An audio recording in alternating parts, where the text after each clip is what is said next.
Mrs. Perkins won the prize, but I got in the biggest pickle at the county fair.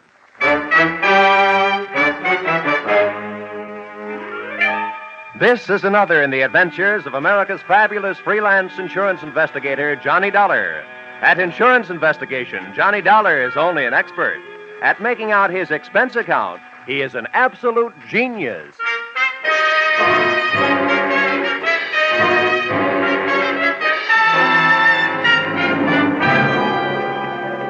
Expense account submitted by Special Investigator Johnny Dollar. To Home Office, Corinthian Liability and Bonding Company, Terminal Building, Hartford, Connecticut. The following is an accounting of my expenditures during my assignment as bodyguard to Grand Blue Ribbon Champion, Spotted Poland China Hog, Rosie Barron of Iowa. Or how you cast my pearls of wisdom before swine. Or out of the fire into the frying pan. Expense account, item 1. $76.80. Train and bus fare, Hartford, to the town of Carver, county seat of Carver County, Iowa.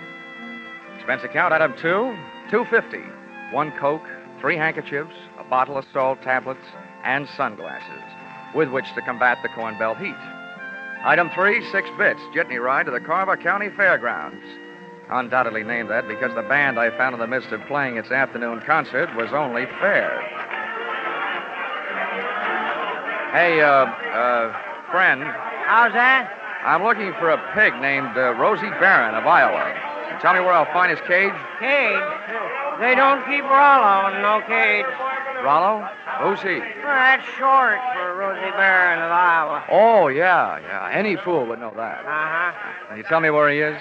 See that building over there, the livestock building? Yeah.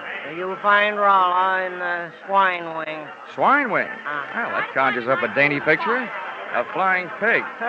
Afraid Rollo won't ever do much flying. Weighs 980. Oh, well, thanks a lot. Neighbor. Yeah? Why don't you try slipping out of that there coat? You won't find it near as sweaty. Oh, yeah. Thanks, Hiram. Oh, he didn't even wait to be my best friend. Hey! Wait, I'll come with you, neighbor. It was 96 in the shade, but things were getting hotter. Shots and screams from the livestock building were the only things that could bring me on the run, with Hiram on my heels. Hey, what do you suppose that was? First, I ran into a stranger just outside the entrance. Get out of the way. Let me out of here. There's loose in there. Then I ran in through the door. Somebody do something. Don't just stand there. Where's the sheriff? Hey, Hiram, what happened? Well, didn't you see? Didn't you hear? That there woman's Mrs. Tiller. Somebody must have stole her diamond brooch. Oh, good. I was afraid somebody might have put the snatch on Rollo. Her husband owns Rollo.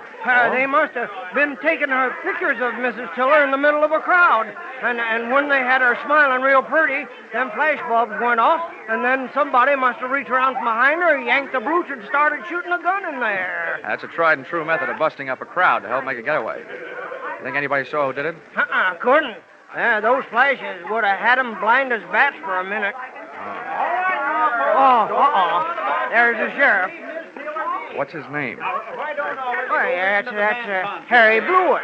Harry Blewett? Yeah. Sounds like a slogan from the Republican campaign. Hey, here, you. Wait a minute, let go. When everybody around here's trying to get my coat off. Come on, Sheriff. Loose the haberdasher. All right, now, never mind the fancy talk, young fella. I saw something pass between you and one of the thieves just outside the door. Oh, you're out of your mind. That guy bumped into me. He came crashing out of here, and I happened to be in the way. I'll bet you happened to be in the way, accidentally on purpose. Now, that's an early American comeback.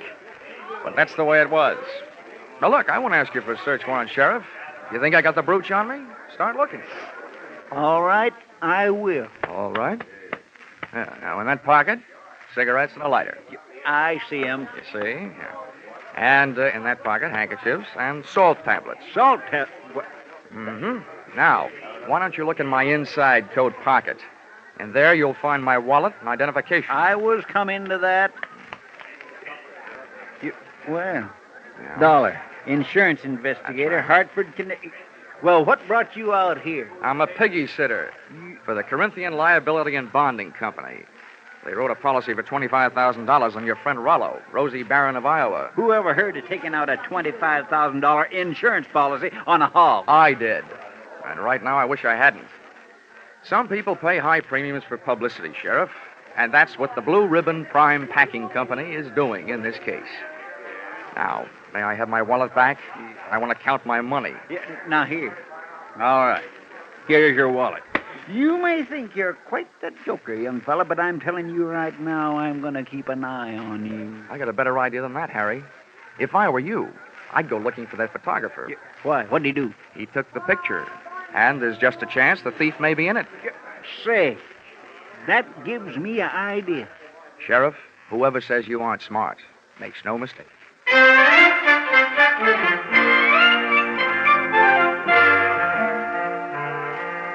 Rollo, the prize porker, wasn't hard to find. First, I followed a few signs. Then it was a matter of closing in on a contented series of juicy, slurping grunts that came blurping up out of a succulent mound of Louisiana yams. Rollo was all fat and a yard wide. His table manners weren't much. He didn't look very smart, but he sure looked healthy. 980 pounds on the hoof. A fine figure of a pig. Pardon me, miss. Could you tell me who's in charge around here? Well, just for the moment, I am. Well, I'm trying to find a Mr. Worthington Tiller, who I take it owns this monster. Monster? What? Well, what's the matter? Have I said something wrong? You certainly have. And you've also said it to the wrong person. In case you don't know it, my name is Alva Anderson. Oh, my name is Johnny Dollar. How do you do? What's all this got to do with Rollo? Nothing. I just raised Rosie Barron of Iowa from a suckling, that's all. Kind of got away from you, didn't it? I'm sorry, Miss Anderson. I apologize. To you, too, Rollo. I'm sorry about the interruption, Miss Anderson. Some fool made off with my wife's diamond brooch. How's this excitement affecting Rollo? I hope he hasn't lost any weight. Well, he took it very well, Mr. Tiller. Oh, good. This gentleman wants to see you, Mr. Dollar. Oh, yes. Oh, from the insurance company. That's Good, right. Good. Well, I'm glad you're here. We'll have your picture taken right away with my wife and Rollo. Oh, it'll make grand publicity for Blue Ribbon Prime Packers. Oh, I don't mind having my picture taken. Yeah. Just so long as your wife doesn't mind having people pinch her diamond brooches. Oh, well, now, don't worry about that. It was fully insured. Oh, that kind, The huh? thing I want you to worry about is Rollo here. As president of Blue Ribbon, I paid Miss Anderson $10,000 for this magnificent swine, and I don't want anything to happen to it. You bought him for $10,000, insured him for $25,000, and you don't want anything to happen to him? Well, I don't mind paying those exorbitant premiums when I get back the kind of publicity this will bring in. I can see it in the papers now. America's fabulous insurance investigator, Johnny Dollar, sent from Hartford, Connecticut to guard the life of that fabulous prize swine, Rosie Barron of Iowa. Well, Mr. Tiller, I don't mind getting my name in the paper for a pig, just so long as it is not in the obituary column. I just couldn't stand having my tombstone read, Johnny Dollar no longer am. He gave up his life for a great big ham.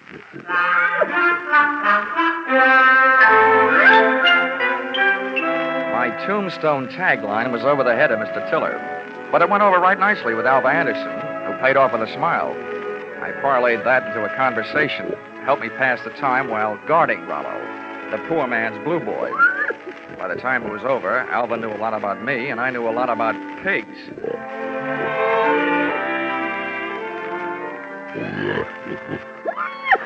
You know, you have beautiful eyes, Alva. Mr. Dollar, do you know what's really interesting about the origin of swine? Why, it's estimated that the Chinese people domesticated swine about 2900 B.C.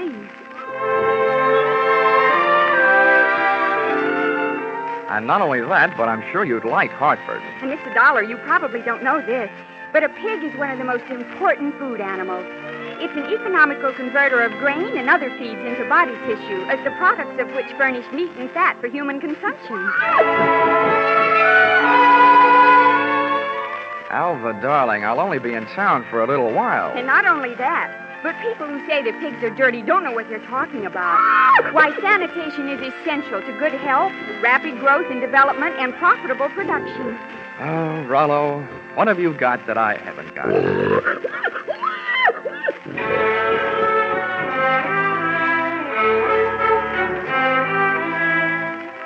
I still don't know know whether Alva stuck around because of my charms or Rollo's. But she was still there at the changing of the guard when Mr. Tiller, in person, came to relieve me long enough for a trip to the dining hall. And what do you think they had for dinner? What else? Baked ham. Oh, dinner was wonderful, Johnny. Coming from you after eating baked ham, that sounds practically cannibalistic. Oh, Johnny, stop.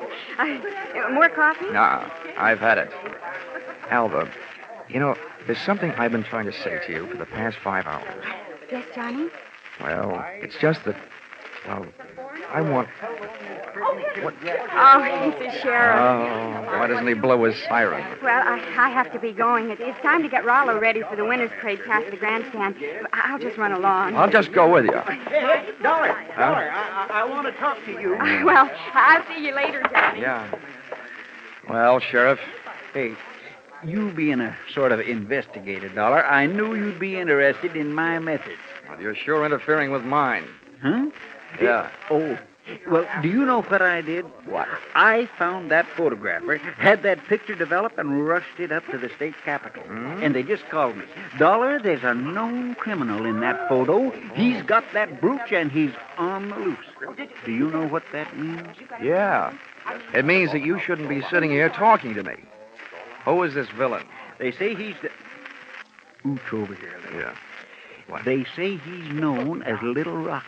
Originally hailed from Arkansas. You'd know him if you saw him. He's the fella that bumped into you. I want you to help me look for him. I take only one job at a time, Sheriff. Right now, I got a pig to mind. And there goes the Grand March. Boy, in case I'm interested later, how much do you pay your special deputies a day? $7 and expenses. Sheriff Blewett, I'm afraid that blows it.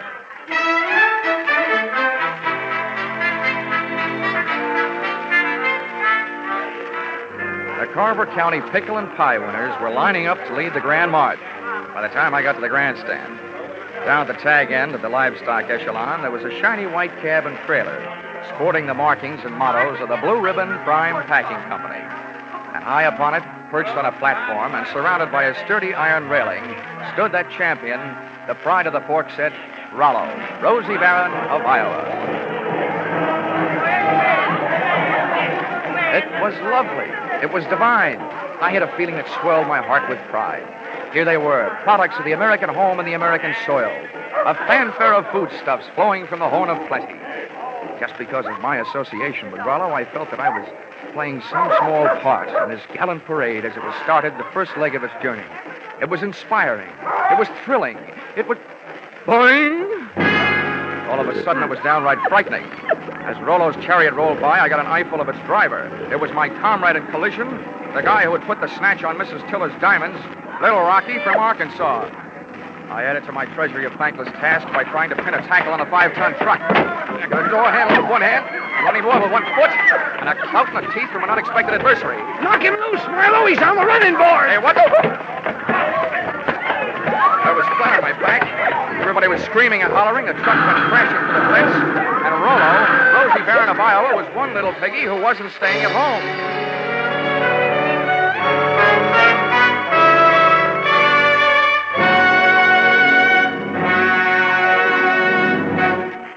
In just a moment, the second act of Johnny Dollar. Now, with our star, Charles Russell, we return to the second act of yours truly, Johnny Dollar.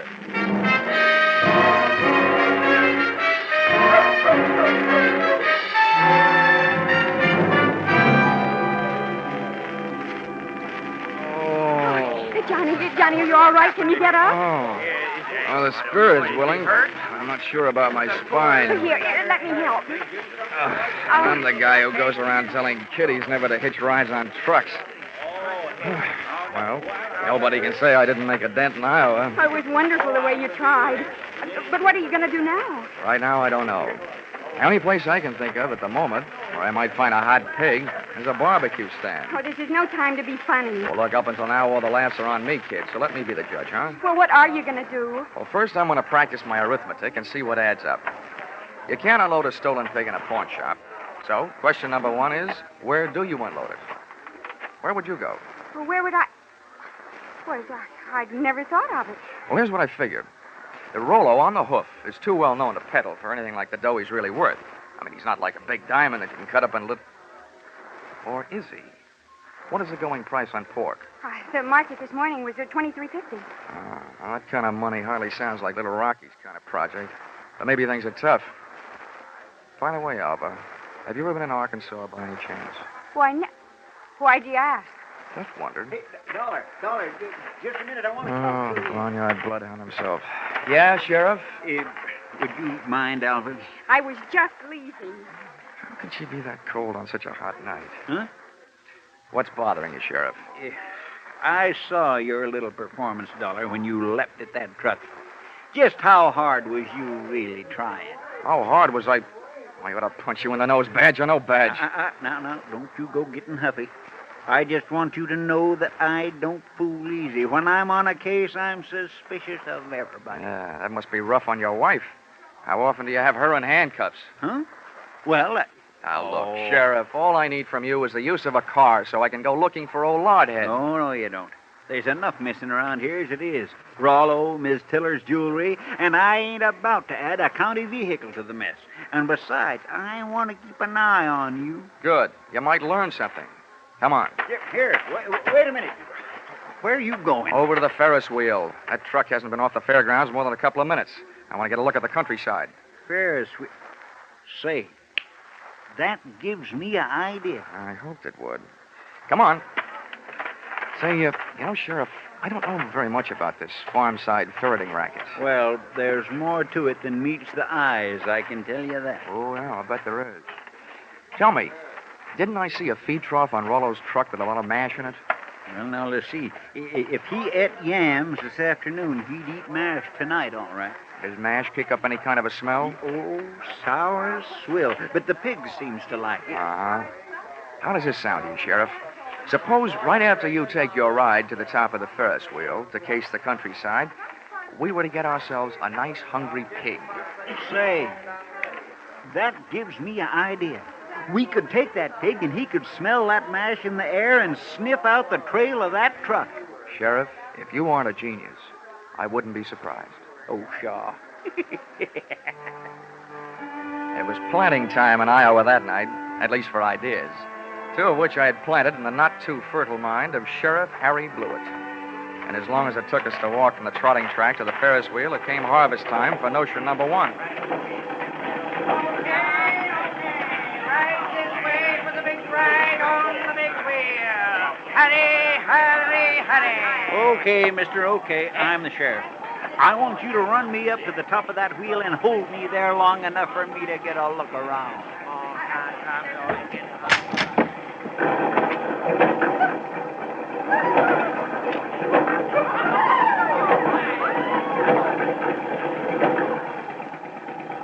When the wheel came to a stop with Harry Blewett sitting in his little cage at the top, I pulled a low trick on the high sheriff. I bought a pink lemonade from the juice stand next to the Ferris wheel, walked over to the motor that rolled the big heap, unscrewed the cap on the gas tank, and gave it a big, long drink.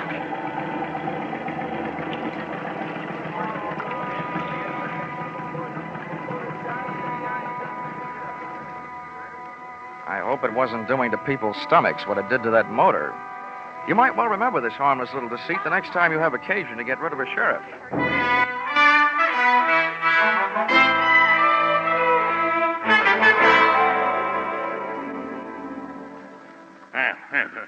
This kind of publicity is a little too expensive, Dollar. I demand that you do something. Now, don't worry, Mr. Tiller. I am going to do something. Yes, and I'll thank you to remember that the only ones who stand to get hurt right at this point are the insurance companies that wrote the policies on your pig and your wife's diamond brooch. Why, Worthington, I hadn't thought of that. Huh? Why should we worry? My brooch is insured for way over the value, dear. We hadn't... Hortense, you keep flapping that loud tongue of yours, the first thing you know, they'll be accusing us. Why, they wouldn't dare. Oh, yes, we would, Mrs. Tiller. But we're just not the A type to... $15,000 profit on a pig and whatever else you could make on your jewelry might make anybody the type, Mrs. Tiller. Now, see here, Dollar. I've had just about enough of your slanderous implications.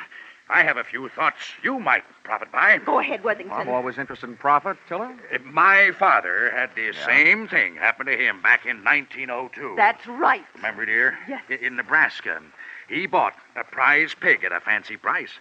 And then the scoundrel that sold it to him turned around and stole it back. There, see? What do you think of that? Would this be a suggestion that we throw the young lady who sold your pig to you in the pokey on the strength of something that happened 37 years ago? Well, That's for you to decide, Dollar. Right. Just don't say I didn't warn you. I see. Yeah. If you don't have an orchid to pin on a young lady, try suspicion.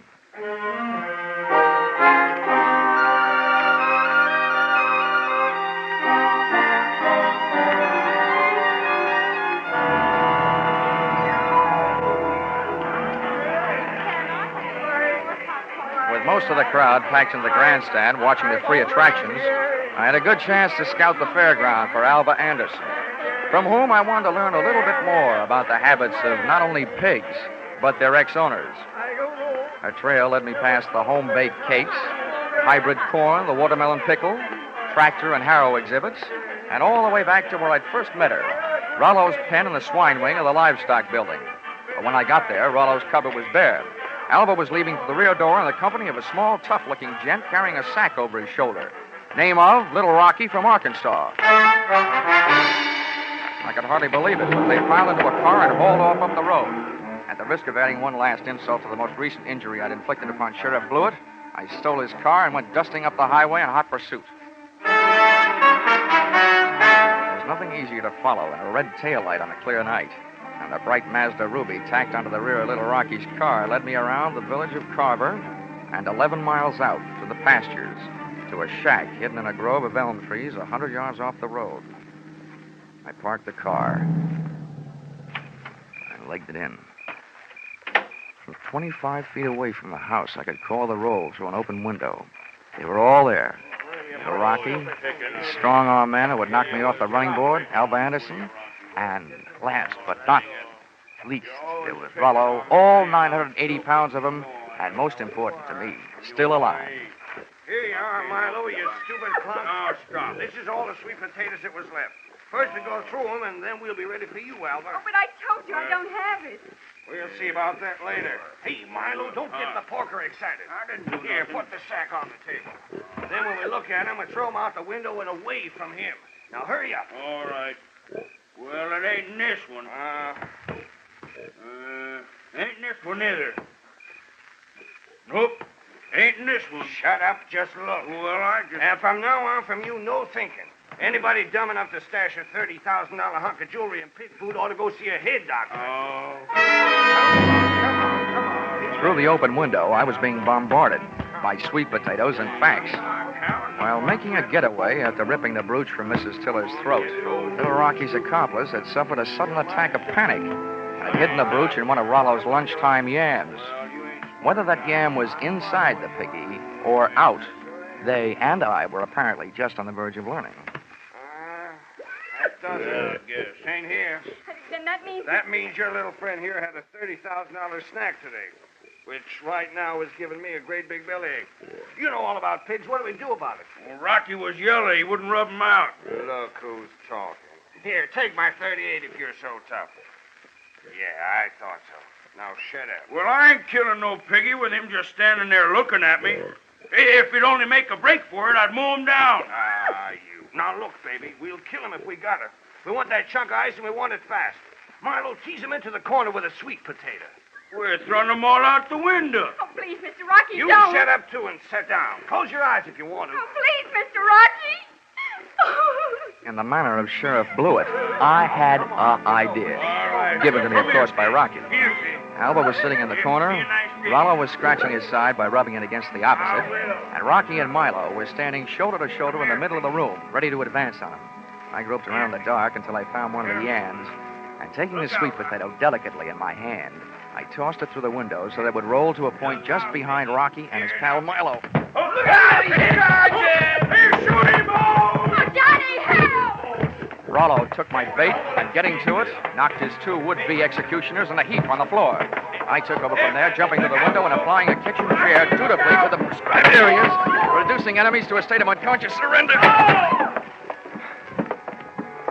They gave out, Alva gave up, and Rollo gave me a dirty look.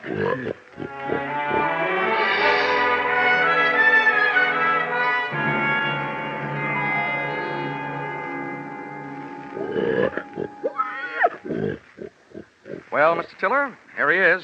Safe and sound, good as new, fat and sassy. Well, good. Congratulations. And not only that, but in him someplace, he not only has a good fighting heart, but also that diamond brooch of your wife's. Yes, very interesting. Well, I'd better go charter a plane. Rollo is due in Kansas City at noon tomorrow. Oh, but it might upset him, Mr. Tiller. Rosie Barron of Iowa's never flown before. He might lose weight. Yeah, what's the big hurry to get him to Kansas City? Is he booked for a personal appearance? Oh, no. No, hardly that. He's due to be slaughtered at a special ceremony. All the plans are made. Oh, I wouldn't want to disappoint my boys. They've been looking forward to this. Oh. How do you like that? Why, it's almost murder. Poor Rollo. Oh, Johnny. Come on, let's get out of here, Alva. Gosh, who would have ever thought I, Johnny Dollar, would ever gotten so attached to a pig?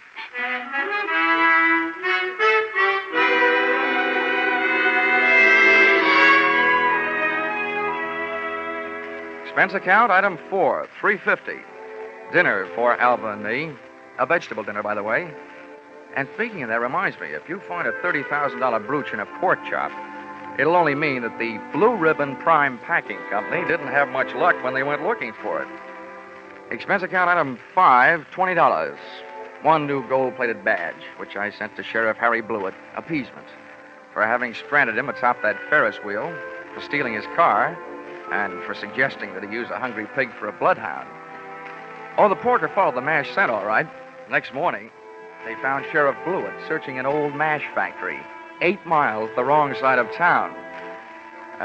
Item 6, $76.80. Bus and train fare, Carver, Iowa, back to Hartford, Connecticut. But I'm still wondering every morning at breakfast time, what else can you eat with eggs? Except ham or bacon or sausage. And maybe you don't think that's a problem, having known a certain champion named Rollo, Rosie Barron of Iowa. Expense account total, $1,463. Yours, truly, Johnny Dollar.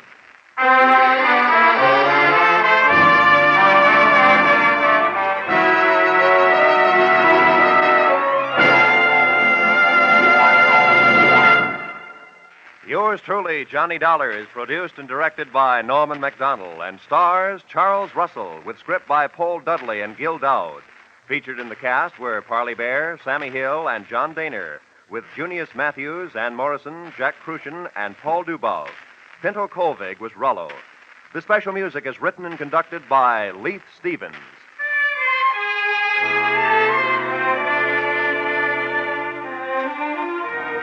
Be sure to be with us at the same time next week when another most unusual expense account is handed in by Yours truly, Johnny Dollar.